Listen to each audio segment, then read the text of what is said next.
Right this second, if you were forced to make the biggest decision of your life, what would you do? You find $2 million abandoned in the desert. Do you take the money and run, or do you leave it to save your life? Most people would take the cash. But what if the money you took wasn't just cash? What if it put a merciless, emotionless angel of death right on your trail? In the American deserts, there are places where even the law is afraid to go. One mistake by Llewellyn Moss, taking that cursed briefcase, puts the most terrifying killer in cinematic history, Anton Chigurh, right behind him. What follows isn't just a simple game of cat and mouse, it's a blood-chilling nightmare. If you don't watch this video until the very last second, you'll miss the biggest and most shocking secret of the film. Hit that like button right now and dive in with us. Today, we're breaking down the Coen brothers' legendary masterpiece, No Country for Old Men, from start to finish. The year is 1980, deep in West Texas. Llewellyn Moss, a Vietnam War veteran and welder, notices something wrong while out hunting. Abandoned trucks sit stranded in the brush. As he approaches, a grim reality unfolds: bodies strewn across the sand, dead drug traffickers, and dead dogs.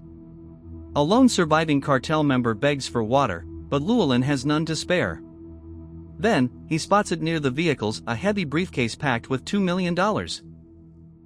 In that exact moment, Llewellyn stands at a moral crossroads. Taking the money is an escape from a hard life, but his gut warns him of dangerous men. Greed wins.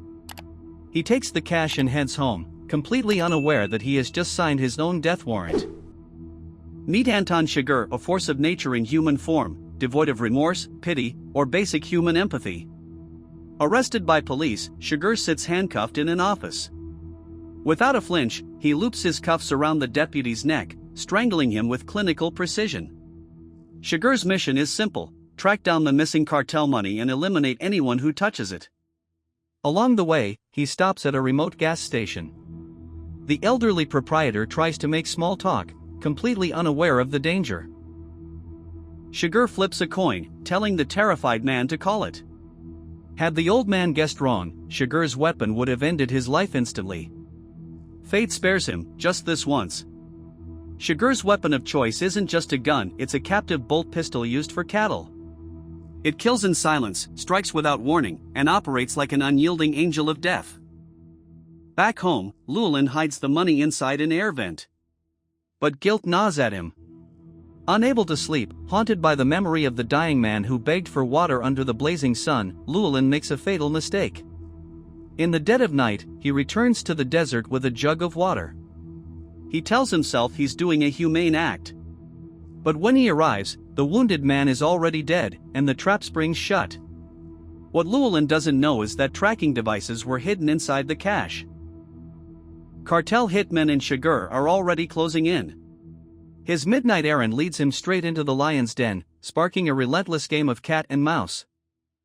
Unaware of the hidden transponder tucked inside the cache, Llewellyn holes up in a local motel.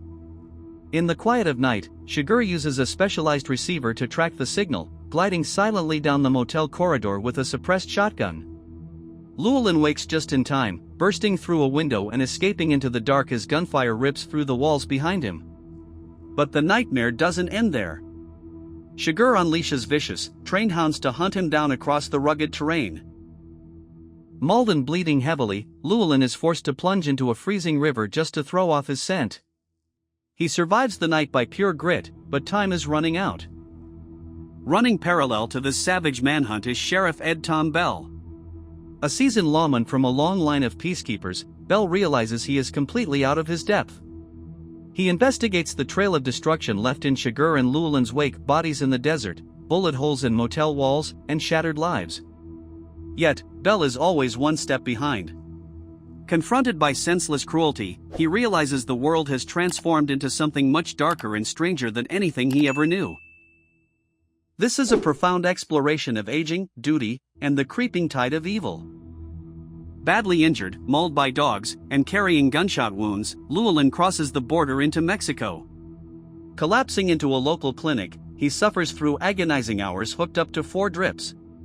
But seeking safety in Mexico is a fool's errand.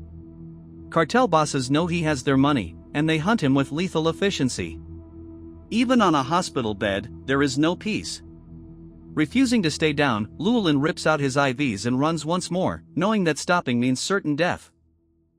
Realizing local operatives aren't up to the task, the cartel brings in Carson Wells, a smooth, experienced bounty hunter who actually understands what and who Anton Chigurh is. Wells tracks Llewellyn down and offers a pragmatic deal: "Give me the money, and I'll help keep you and your wife alive."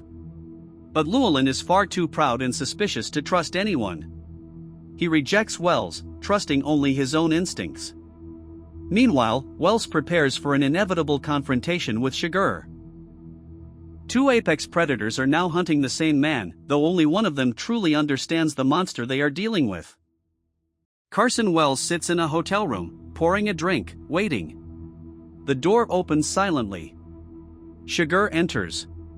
Wells tries to project calm confidence, attempting to negotiate. Chigurh simply pours himself a glass of milk and listens. Wells offers information on where Llewellyn is in exchange for his life.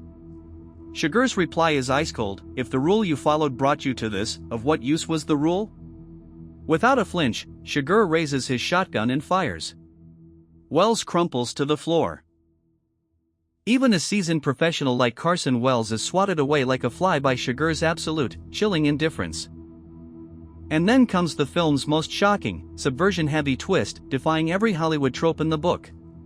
Llewellyn sets up a rendezvous with his wife, Carla Jean, at a border motel to hand over the money and secure their safety.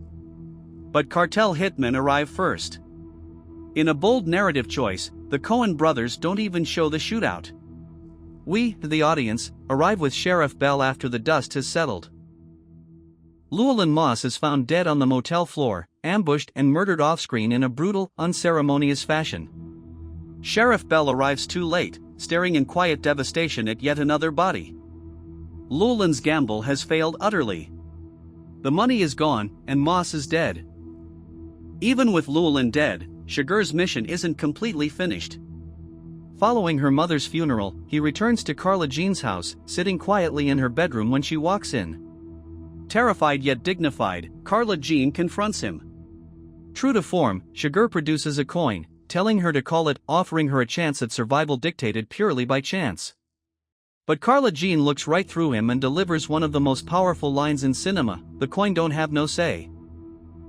It's just you."